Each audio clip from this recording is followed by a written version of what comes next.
Hoi hoi folks, good morning, good afternoon, good evening, wherever you are in the world. My name's Sean, aka Uncle Frogface, and welcome to today's video.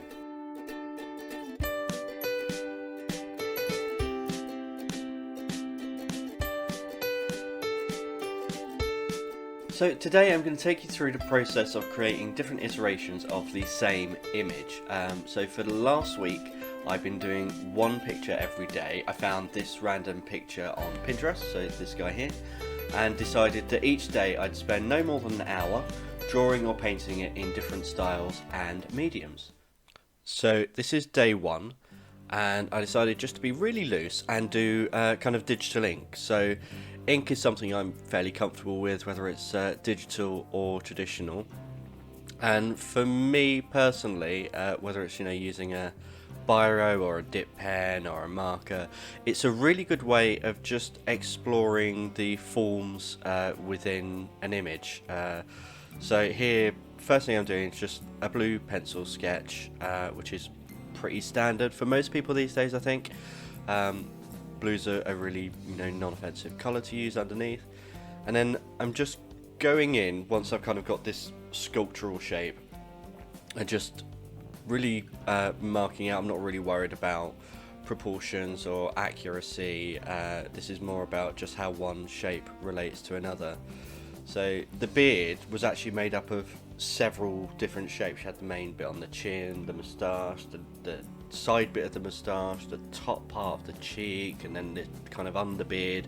So all of that's kind of what's going through my head when I'm doing this kind of exploratory ink work.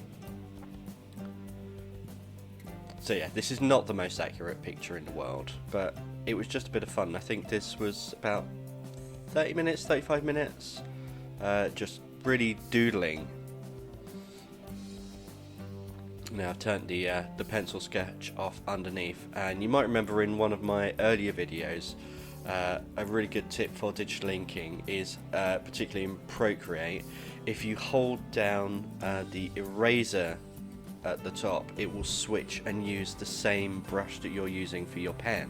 So with a white background, you can just go in and erase some bits. It looks like white ink, but if you were to colour this, you would have some colour showing through. Rather than having to colour over the ink work, you could colour underneath.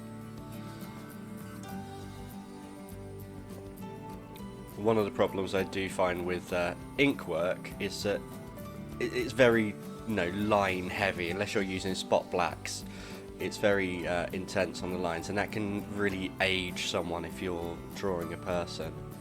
And here I'm playing about with the nose far too much, which I really shouldn't have done, because this is only, it's just a quick sketch. There's no reason for me to spend so much time fiddling with the nose. And they're just adding some extra shadows into the hair, some of these little wispies.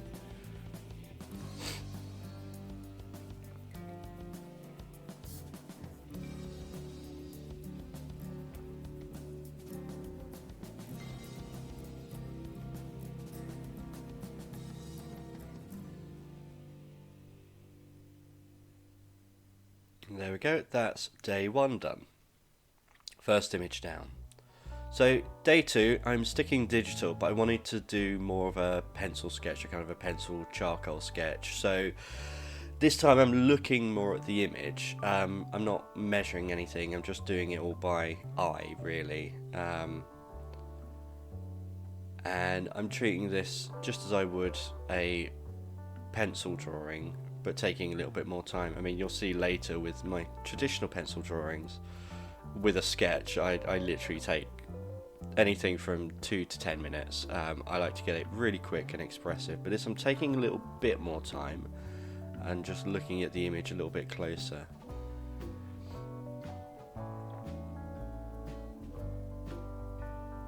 But you see there are similarities with the ink and the pencil drawing, with filling in the dark shaded areas. Good thing with pencils, I think it's a bit easier to refine some of the lines.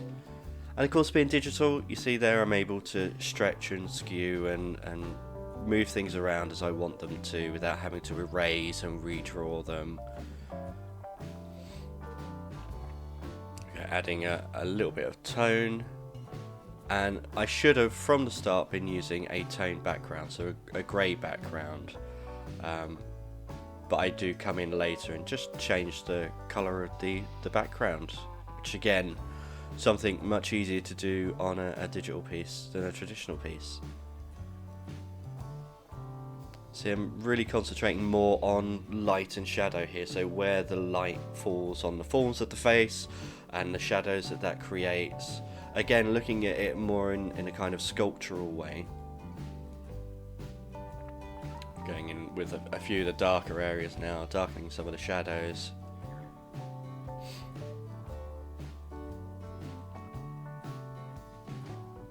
So the idea of doing this kind of study over a week, really, where you're doing one image over and over again in different ways, is that you notice something different each time.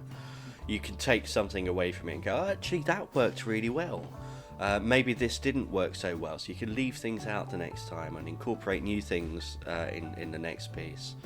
And trying different mediums is really fun. So I've got a few digital pieces here, I've got a few traditional pieces, but there's so much more that I could have explored with. You know, I could have done this easily, the same picture every day for a month. And now I've got the toned background in, you can see I can add in highlights and really make it pop. So on the cheeks and the eyebrow ridge and the nose, some of the, even adding some colour and texture into the beard as well. One thing I noticed about this picture is actually the shadow under the beard matches in and blends with the back part of the jacket. So, day 3, and I'm staying digital again, but this time I'm doing painting. So this is how I would approach an acrylic painting. Just, you know, for sake of brevity, doing it digitally because it's much simpler. I don't have to get all of my paints out and everything. But I've got a red underpainting on a blue background, and I'm just coming in and blocking out different areas of colour. And I've gone quite vibrant on these colours. I'm usually much more muted. But I thought, why not? Let's just go with that. And the red underpainting on the blue background actually adds a little bit to the skin tone. You can see some of the blue in the shadows and some of the red in some of the kind of fleshier parts of the skin.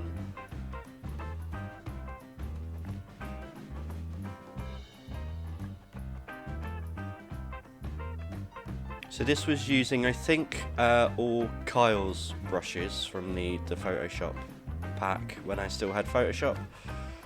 Just exported over into Procreate. There's some really nice digital oil paints, digital oil brushes there that have got a canvas texture on them, which is really nice. Just cleaning up that nose area.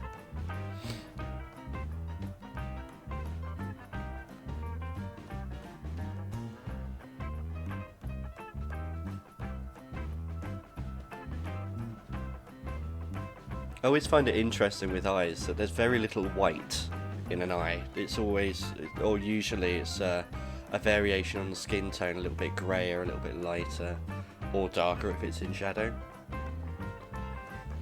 One thing I like about painting is having a mix of hard and soft lines. So you can see I've smudged some of this out, some of it I will leave as brush strokes, and I would do that with an acrylic painting as well.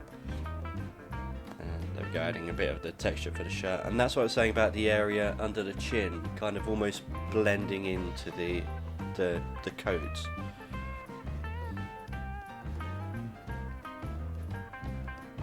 Again, messing around with that nose.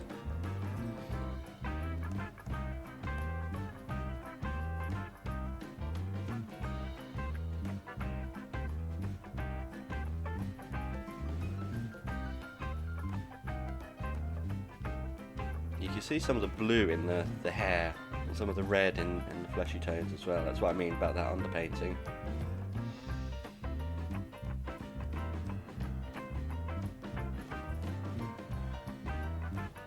Adding a few highlights, a few more shadows.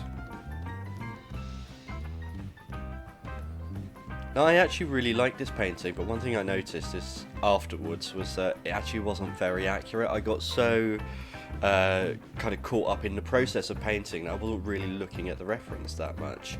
So once I had my kind of initial sketch and my colours blocked in, I just went on instinct, which made a nice painting, but not an accurate painting, which is fine. You know, that's part of the creative process. But that is something that I wanted to tackle in later pictures, and you'll see how I do that coming up. These are some of those harder brush strokes with the beard, giving that kind of feeling of texture in the painting, so kind of soft skin, rough beard.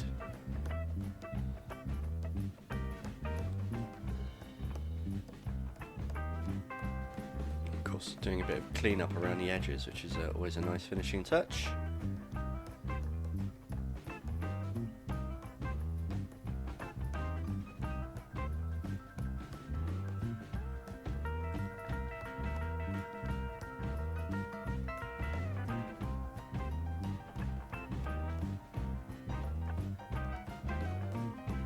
Has that little button, which is something I did notice and put in this particular picture. I think I might have done it on one or two others, but definitely not on all of them. I thought it was a nice little focal point. Okay, so that was the digital painting. So day 4, I just wanted to do a pencil sketch. So this is my normal kind of quick sketch method, and I'm looking at the image here, and I'm just going through. I've got my big chunky Koh-i-Noor clutch pencil, and I'm really just feeling my way around the picture, and I'm doing proportional measuring. So I'm kind of looking at the relationship between the eyes and the nose and the top lip, or that bit of the moustache and the chin, the distance between the corner of the eye and the ear. And I'm just doing that by eye, just to try and get a little bit of a more accurate picture. This, in total, this whole sketch took 7 or 8 minutes, I think. It wasn't very long at all. And usually with a sketch like this, I wouldn't really be measuring as much as I did with this one. I'd be a lot looser, and it would only take me 3, maybe 4 minutes. But I wanted to try and get a little bit of accuracy in this. So I actually switch away from my big clutch pencil to my slightly finer clutch pencil, so to try and get some neatness and a little bit more definition and detail in here.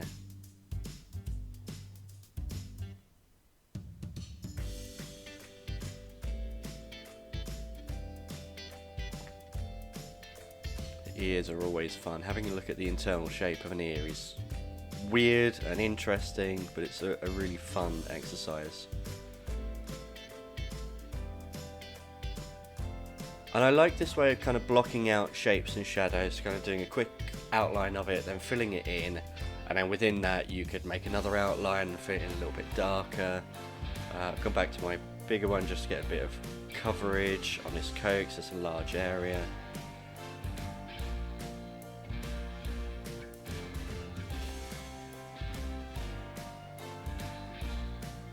I'm concentrating less on the kind of the outlines of the shapes of the parts of the face, and more the individual sections. So the shadow under the cheek, and the shadow in that kind of the temple area and under the nose, and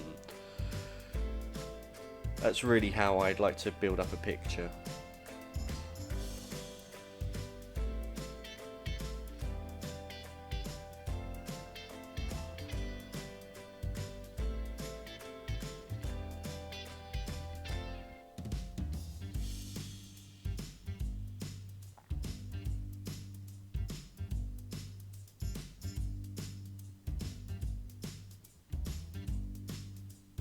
Deepening some of the shadows, trying to make some things pop. Go. And that was a quick pencil sketch. So that was very line heavy, and for the next day, day 5, I thought let's just look at shape. So this is a really fun kind of exploration of an image when you just use the Lasso tool and mark out different shapes and fill them in. And again, this ended up not being very accurate and not my favourite image of them. but there are a couple of things that I enjoyed about it. I like the texture on the hair that you'll see coming up a bit later.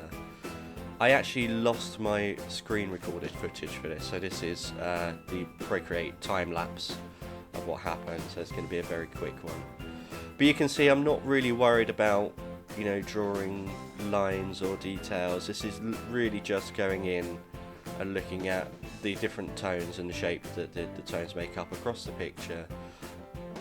Maybe a little bit too different in the highlights and the shadows, but that's fine. It's just an exploration, it's not a finished piece, it's just an experiment.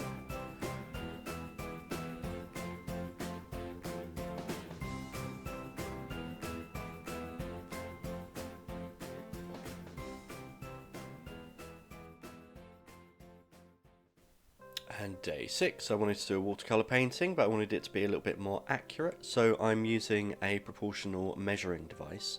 And this is like a compass or a measuring tool, but it means that I can get more accurate using the reference, marking out points. The same as I did with my eye in the quick sketch, but a little bit more accurate than that. And the really good thing about this tool is that actually it has a pivot point in the middle, which means that you can either use it, you know, one-to-one, or by moving the pivot to different points, you can change the scale of what you're measuring to what you're drawing. But here I'm looking at loads of different landmarks on the face. You know, the section between where the hair is receding to the crown of the head, or the temple to the inside and the outside corner of the eye, the tip of the nose to the crease of the nose. All of those small measurements help you build a more accurate picture. So that's what I'm doing here. I'm just going through, marking out points, and then freehanding between those points. And of course, because this is watercolour, I don't want too much detail. I just want kind of my base shapes to be able to go in and fill sections out. And you can see that I've also got my kneaded eraser, because the last thing I want with a watercolour is to have the graphite bleed into the water.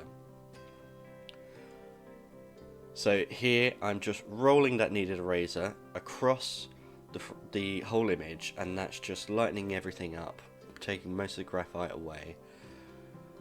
And I've pre-sprayed my, this is just a student pan, a student set of Winsor Newton pans, 12 colours. And it's just a piece of tissue that I'm dabbing away some of the colour with. I'm just going in light washes and building up the colour. So I don't watercolour very often, and actually from doing this picture, I don't know why I don't do it more often. I really enjoyed the process. I really enjoyed the outcome of it. It's I've actually got it up on my shelf with all of my knickknacks, because I think this is one of my nicer watercolour paintings that I've done. Colour's not that accurate with the hair and the beard, but you know, added something different, bit of hue variation. And with student pans, you know, I didn't want to spend ages mixing colours. These are quick sketches. This painting took me 35-40 minutes at the most, not including the sketch, which took me another 5 or 6 minutes. There's a certain lightness with watercolours that I really enjoy.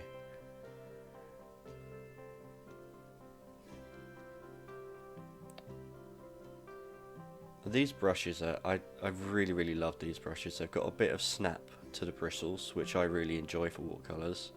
Means you can get a little bit more of a defined line, but they're travel brushes, so the silver part, the top disconnects, and they turn around and they store in their own handle, which is really nice.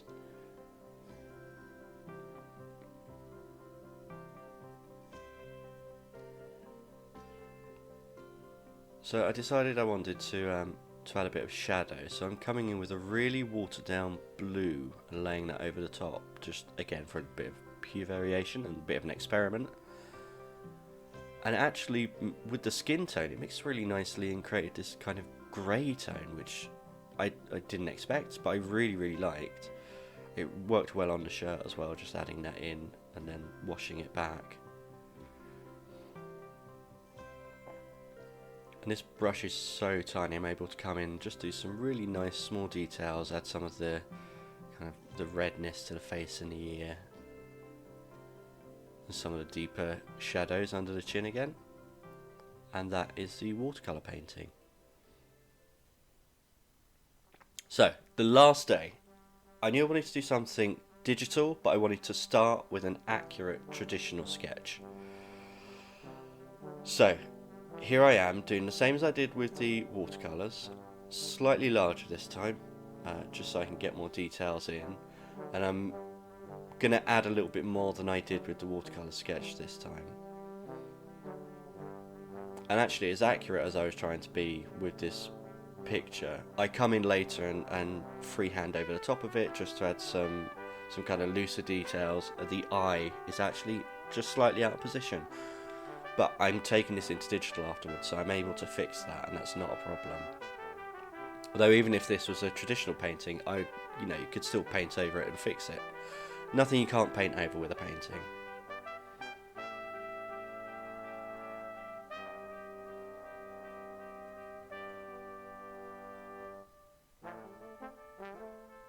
There we go. So I've done all my marking out, and now I'm coming in with just normal mechanical pencil, and being a bit looser and freer, and kind of doing what I did with my freehand sketch, just adding some of those looser details. So this is what I mean about every day there's something you can take away and add in the next time, or things that you might want to do differently.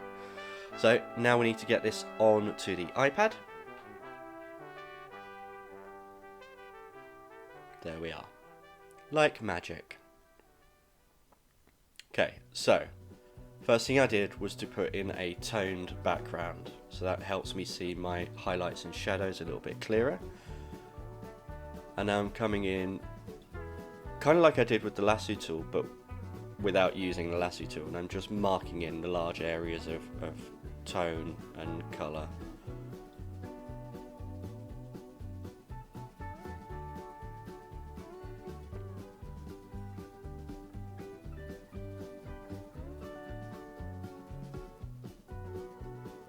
And now we're going in more like I did with the digital painting day, and just slowly building up details with different brushes. So you'll notice you can see my sketch still on top of this picture. That's because I duplicated the sketch layer and I put it on top of everything else as I think a soft light layer, or maybe a multiply layer. I dropped the opacity right down because I really like that sketchiness, and I wanted to keep a little bit of that about the painting.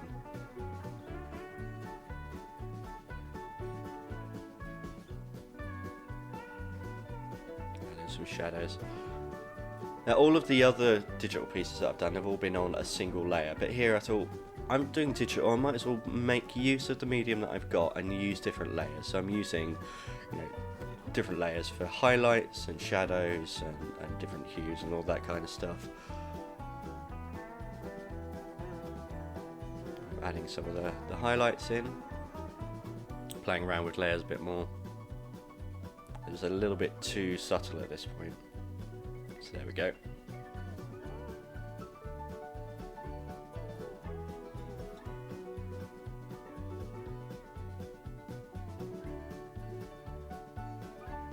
So one of the things I liked about the watercolour was adding in different hues. So that blue that gave that kind of grey tone. So I'm coming in now with a green.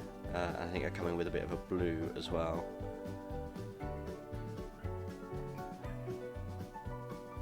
Just to add a bit of visual interest, really. Again, playing around with my layers. There we go. I am using the Lasso tool this time to get some sharp edges, and then blending out the edge that I want to be soft. Again, that hard, soft dynamic.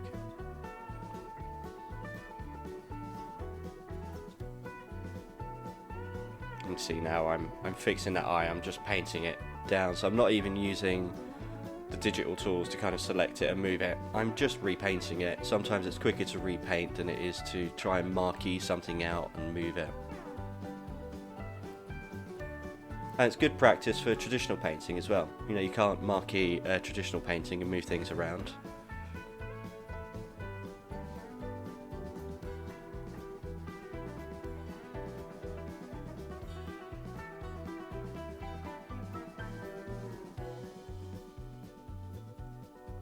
So again, I wanted to keep some of the softness, but I really like the hair in the other digital painting, so I wanted to experiment with some other brush strokes in this one.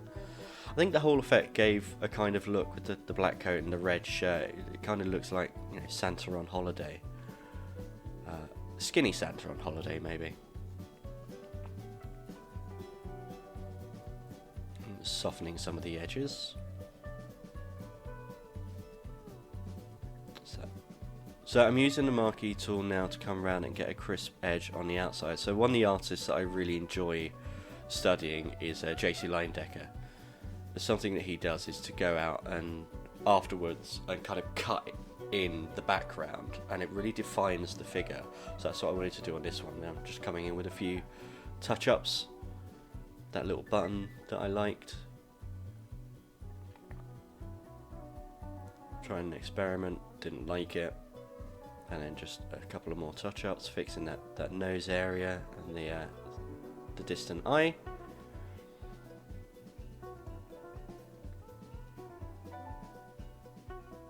And there we go. That's day 7 all done.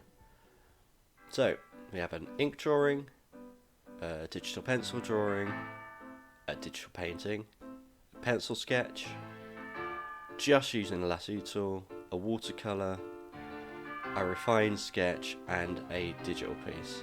So I hope you enjoyed my kind of process of creating the same thing over and over again, and hopefully you've learned a little something from that about iteration, how it can help an artist. If you did, then give us a thumbs up, drop a comment down below if you've done this kind of thing before. I'd really like to hear your experiences. As always, it's been a pleasure to have you here, and I will see you next time. Goodbye.